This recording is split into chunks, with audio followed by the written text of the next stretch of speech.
Hello മക്കളെ, അപ്പോൾ എൻ്റെ കുട്ടികളുടെ ഫസ്റ്റ് എക്സാം കഴിഞ്ഞു. അപ്പോൾ നിങ്ങളുടെ എക്സാം എങ്ങനെ ഉണ്ടായിരുന്നു എന്നുള്ളത് നിങ്ങളൊന്ന് കമൻറ്റ് ചെയ്യുക. ഓക്കെ, ആൻഡ് നിങ്ങൾ ആദ്യമായിട്ടാണ് നമ്മുടെ ചാനലിൽ വീഡിയോസ് കാണണമെന്നുണ്ടെങ്കിൽ ആദ്യം തന്നെ സബ്സ്ക്രൈബ് ചെയ്യുക. നിങ്ങൾക്ക് വേണ്ടിയിട്ടുള്ള ഒത്തിരി യൂസ്ഫുൾ വീഡിയോസ് ഈ ഒരു ചാനലിലൂടെ വരുന്നുണ്ടാവും. ആൻഡ് അവിടെ ഓൾറെഡി ഉണ്ട്, നിങ്ങൾ കണ്ടിട്ടില്ലെങ്കിൽ കാണാം. ഓക്കെ, അപ്പോൾ ഇതൊന്നും പറയാൻ വേണ്ടിയിട്ടല്ല ഈ ഒരു വീഡിയോ. അതായത് നിങ്ങൾ ഈ എക്സാം ടൈമിൽ നമ്മൾ കഷ്ടപ്പെട്ട് പഠിക്കുന്നുണ്ട്, നിങ്ങൾക്ക് വേണ്ടിയിട്ടുള്ള കാര്യങ്ങൾ നിങ്ങൾ കാണുന്നുണ്ട്, ലൈവ് ക്ലാസ്സുകൾ ചെയ്യുന്നുണ്ട്, നോട്ട്സ് വായിക്കുന്നുണ്ട്, നമ്മൾ ക്വസ്റ്റ്യൻസ് പ്രാക്ടീസ് ചെയ്യുന്നുണ്ട്, നമ്മൾ എക്സാം നന്നായിട്ട് എഴുതുന്നുണ്ടാവും.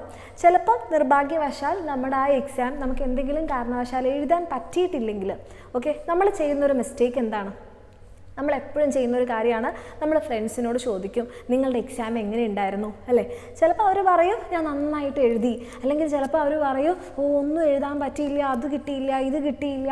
അപ്പം നമ്മൾക്കുള്ളൊരു പ്രശ്നം എന്താണെന്ന് വെച്ചാൽ, സപ്പോസ് നമുക്ക് പല കാരണങ്ങൾ കൊണ്ട് നന്നായിട്ട് എഴുതാൻ പറ്റിയിട്ടില്ലെങ്കിൽ നമ്മൾ എന്ത് ചെയ്യും? നമ്മൾ അവർ പറയുന്നത് കേൾക്കുന്ന സമയത്ത് എല്ലാവരും നന്നായിട്ട് എഴുതി, ഞാൻ മാത്രമാണ് എഴുതാത്തത്, എനിക്ക് തീരെ മാർക്സ് കിട്ടില്ല, എൻ്റെ എക്സാം എല്ലാം പോയി അല്ലേ. ഇനി സപ്പോസ് എക്സാം ടഫായിട്ടാണ് നിങ്ങൾക്ക് ഉണ്ടാകുന്നതെന്നുണ്ടെങ്കിൽ എൻ്റെ ഈ എക്സാം ഞാൻ എത്ര കഷ്ടപ്പെട്ടിട്ട് ടഫായി പോയി, ഇനിയുള്ള എക്സാം ഇങ്ങനെ ആയിരിക്കും. അങ്ങനെ നമ്മൾ ഓവർ തിങ്ക് ചെയ്യാൻ വേണ്ടി തുടങ്ങും. ഓൾറെഡി നമുക്ക് ചിന്തിക്കാനും ചെയ്യാനും ഒത്തിരി കാര്യങ്ങൾ ഉണ്ടാകുമ്പോൾ നമ്മൾ അനാവശ്യമായിട്ട് ഈ ഒരു കാര്യം കൂടെ നമ്മുടെ ഇതിലേക്ക് ഇൻക്ലൂഡ് ചെയ്യണം? വേണ്ട. അപ്പോൾ ഒരു കാരണവശാലും എൻ്റെ കുട്ടികൾ ഈ ഒരു മിസ്റ്റേക്ക് ചെയ്യരുത്. പ്രത്യേകിച്ച് നിങ്ങളുടെ എക്സാം ടൈമിൽ. സാധാരണ നമ്മൾ ലൈവ് ക്ലാസ്സിലൊക്കെ ചോദിക്കാറുണ്ടല്ലേ, നിങ്ങൾ പഠിച്ചു കഴിഞ്ഞോ, നിങ്ങൾ പഠിച്ച് എവിടെ വരെ എത്തി? പക്ഷേ എക്സാം ടൈമിൽ ഈ ഒരു കാര്യം നിങ്ങൾ ഒരു കാരണവശാലും ചെയ്യരുത്. മറ്റുള്ളവരോട് പോയിട്ട്, നിങ്ങളുടെ ഫ്രണ്ട്സിനോട് പോയിട്ട്, എക്സാം ഹാളിൽ നിന്ന് ആദ്യം ഇറങ്ങിക്കഴിഞ്ഞാൽ നമ്മൾ എന്താ ചെയ്യുക? നമ്മുടെ ഫ്രണ്ട്സിനോട് ചോദിക്കും എങ്ങനെയുണ്ടായിരുന്നു എക്സാം അല്ലേ. അത് നമ്മളെ ശരിക്കും ചില ആൾക്കാർ പോസിറ്റീവായിട്ട് എടുക്കുന്നവരുണ്ട്, പക്ഷേ മെജോറിറ്റി ആൾക്കാരും അത് നെഗറ്റീവായിട്ടാണ് എടുക്കുക. എന്ന് വെച്ച് കഴിഞ്ഞാൽ അവരെല്ലാവരും നന്നായിട്ട് എഴുതി, ഞാൻ മാത്രമാണ് എഴുതാത്തത്, എൻ്റെ മാർക്സൊക്കെ പോയി.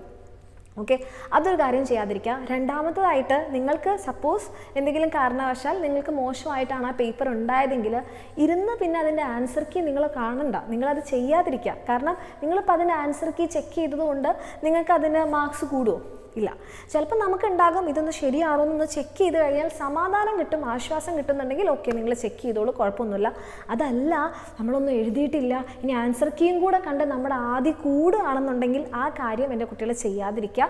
കഴിവതും നിങ്ങൾ എന്ത് ചെയ്യുക? പോസിറ്റീവായിട്ട്, അതായത് ഓരോ എക്സാം കഴിയുമ്പോഴും അത് കഴിഞ്ഞത് നമ്മൾ അവിടെ ഡ്രോപ്പ് ചെയ്യണം. എക്സാം ഹാളിൽ നിന്ന് ഇറങ്ങുന്നതോട് കൂടിയിട്ട് നിങ്ങളുടെ കയ്യിൽ ആ കാര്യം ഇല്ല. അപ്പോൾ ആ കാര്യം നിങ്ങൾ അവിടെ വിട്ടിട്ടായിരിക്കണം വരേണ്ടത്. അല്ലാതെ അതും ക്യാരി ചെയ്തുകൊണ്ട് അല്ലെ അന്നത്തെ ദിവസത്തെ എക്സ്പീരിയൻസും ക്യാരി ചെയ്തുകൊണ്ട് നെക്സ്റ്റ് ഡേയിലേക്ക് പോകരുത്. ഓരോ നെക്സ്റ്റ് ഡേയിലുള്ള എക്സാമും അതിന് വേണ്ടിയിട്ടുള്ള പ്രിപ്പറേഷൻസും ഏറ്റവും പോസിറ്റീവായിട്ടായിരിക്കണം. കാരണം ഒരു എക്സാം നല്ലപോലെ എഴുതിയാലും ഇല്ലെങ്കിലും അത് നിങ്ങളുടെ മറ്റേ അടുത്ത ദിവസത്തെ എക്സാമിനെ ബാധിക്കാൻ പാടില്ല. അത് ഹോൾ എക്സാം കൊളാക്കുന്നതിനുള്ള ഒരു കാര്യമായിരിക്കും. അപ്പോൾ അങ്ങനെ ചെയ്യാതിരിക്കുക. ഈ ഒരു മിസ്റ്റേക്സ് നിങ്ങൾ ചെയ്യുന്നുണ്ടെങ്കിൽ ഇനി മുതൽ അത് ചെയ്യാതിരിക്കുക.